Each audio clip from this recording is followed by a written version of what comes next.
You taking any pictures of war criminals lately, mate? When asked to move what they meant to they are. Taking any pictures of war criminals lately? Take any pictures today. I'll tell you what, mate, our country's being run by war criminals.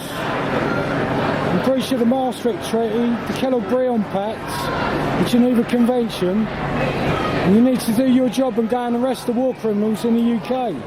It's quite blatantly obvious who they are, and the law is the law. The Kellogg Pact.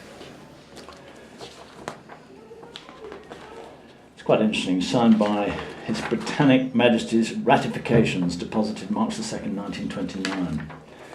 The crucial phrase, these are all the signatories. Here you are, Article 1. The high contracting parties solemnly declare in the names of their respective peoples that they condemn recourse to war for the solution of international controversies and renounce it as an instrument of national policy in their relations with one another. That's Article 1. Article 2. The high contracting parties agree that the settlement or solution of all disputes or conflicts of whatever nature or of whatever origin they may be, which may arise amongst them, shall never be sought except by pacific means. That document laid out the fact that we would never go to war. We then made the agreement in 1945 of setting up the United Nations. We need more effective methods as a world to ensure that rogue governments do not take over the world and do things that we believe to be wrong. Right, anyone want to tell me when the police are going to arrest the war criminals that are running this country? That's a job for the UN, sir, not the police. A job for who? Huh? That's a job for who, sir? It's a job for the UN, not the police. That's a fair point, though. But the UN are a bit like war criminals too. With Libya. Hey, we're having a private conversation. We'll give us 5 minutes. Right, mate. The Security Council, in the Charter of the United Nations, the Security Council may decide what measures not involving the use of armed force are to be employed to give effect to its decisions. Now, that seems to me to be utterly clear.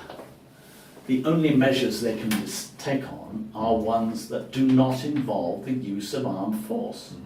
It couldn't be clearer, not involving the use of armed force. Any chance of arresting the war criminals running this country? Justice, integrity. No British monarch has ever really been held to account for what they've done, but we need to do it again. But this time we need to go for the Prime Minister. We all know that Tony Blair, he started 5 wars in 5 years. Now, in British history, that's never happened before. It is extraordinary.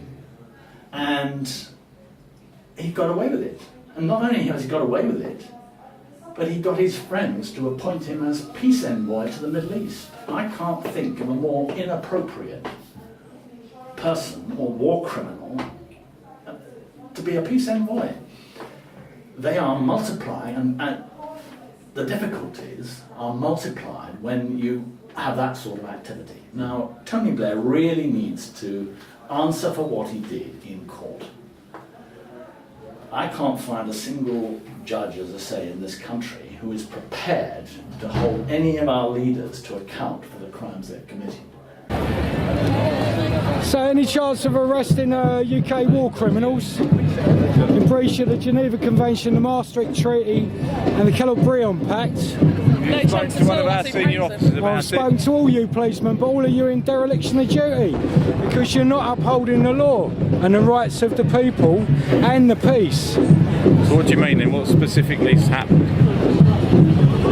Between the last 10 years, we've been in other people's countries, bringing violence to their countries. That is in breach of the Kellogg Pact, the Maastricht Treaty and the Geneva Convention. It's law.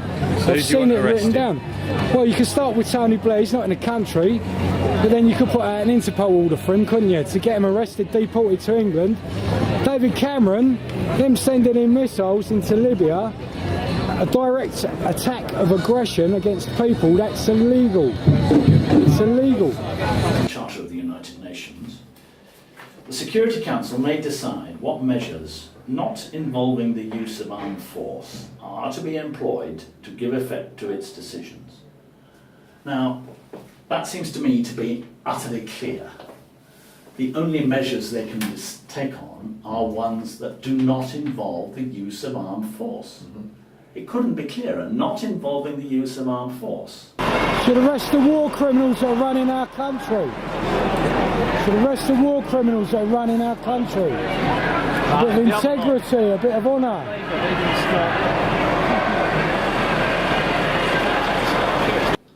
How does firing a cruise missile, or using depleted uranium, or dropping bombs, or firing rockets into Libya accord with the phrase not involving the use of armed force? It doesn't. We should arrest all UK war criminals. We've got war criminals running our government. Very unconstitutional. The war criminals running our government, and it's very unconstitutional.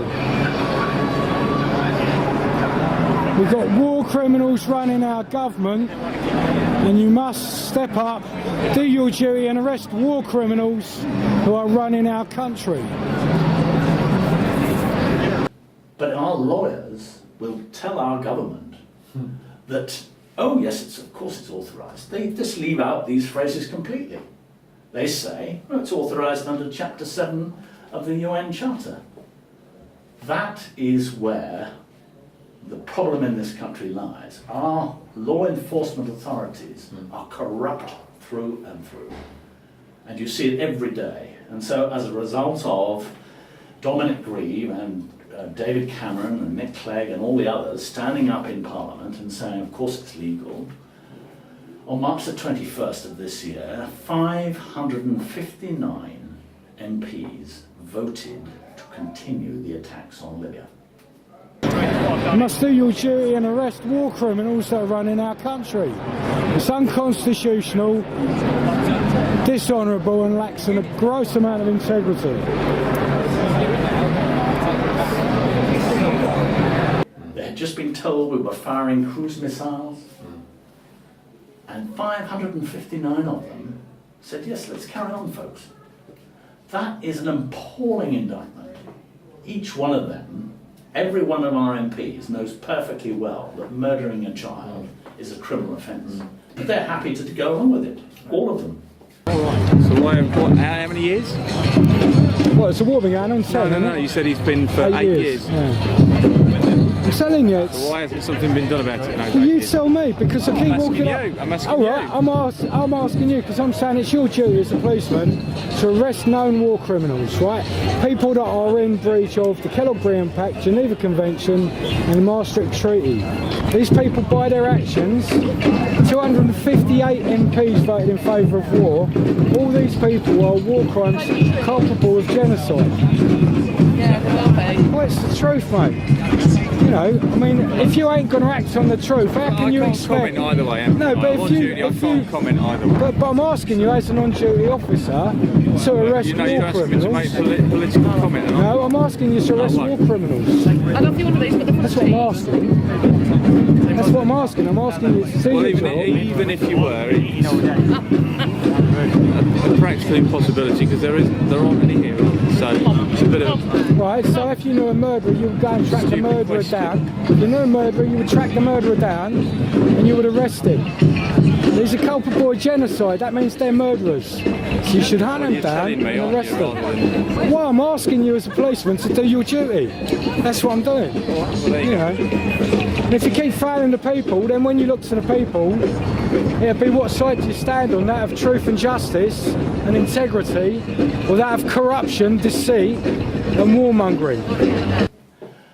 The problem we've got in this country is that our MPs are endorsing and supporting these wars. They should be opposing them, but they don't. They're all in favour of them. So each of us has an MP, and I suggest that anybody can go and talk to their MP and ask them, why are they supporting the genocide of the Afghan and Libyan people? They know it's a crime to kill children. Why on earth are they supporting it? I'd just like to know if you're going to arrest UK war criminals. Right, they're in breach of the Geneva Convention, the Kellogg Pact and the Maastricht Treaty. It's your duty to arrest war criminals who are in breach of the Geneva Convention, the Kellogg Pact and the Maastricht Treaty, and they are running our country's war criminals. This must be stopped. You must arrest UK war criminals. You must arrest UK war criminals. It's your duty as a police officer to uphold the law, the peace and the rights of the people. So you should arrest UK war criminals in breach of the Kellogg Pact, the Maastricht Treaty and the Geneva Convention.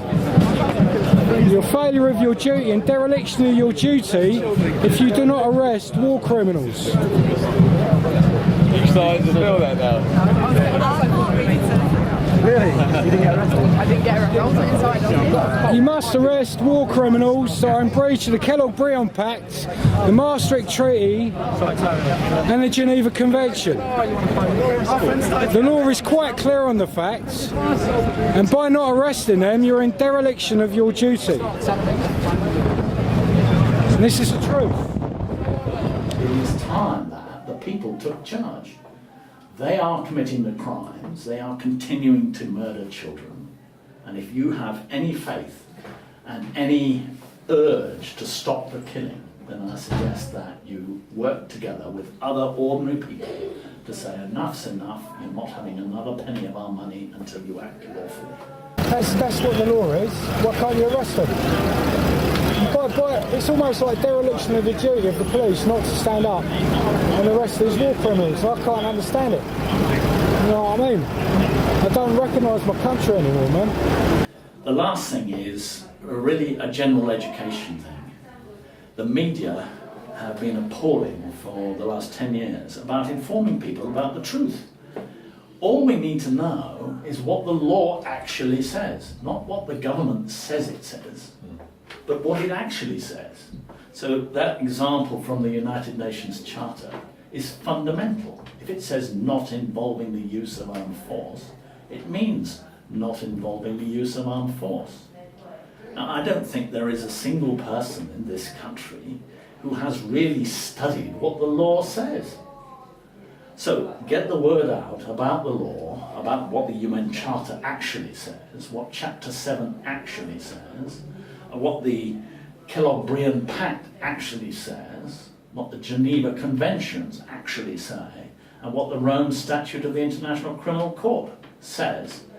Once people know what the law is, then they might start to uphold it.